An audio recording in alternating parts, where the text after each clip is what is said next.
लटकाई के कांवर कान्हा पर हो, लटकाई के कांवर कान्हा पर हो, चलो ना जल चढ़ावे शिवाला पर हो, चलो ना जल चढ़ावे शिवाला पर हो।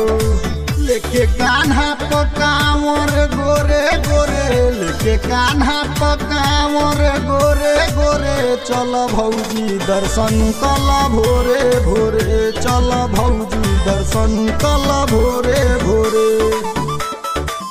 बोली बोली बाबा महेंद्र नाथ की।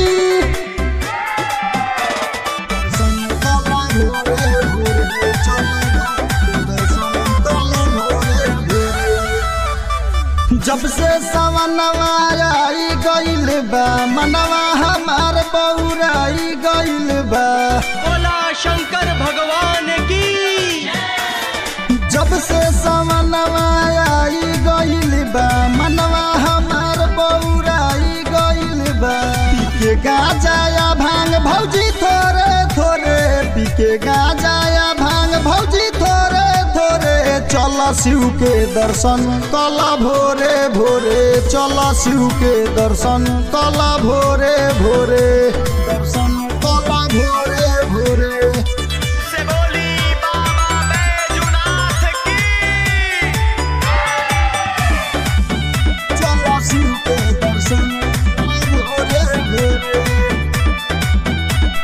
भोला जी से हमारा ये बायासा होई दर्शन भौजी हो खना निराशा, खना निराशा। भोला जी से हमारा ये बायासा होई दर्शन भौजी हो खना निराशा।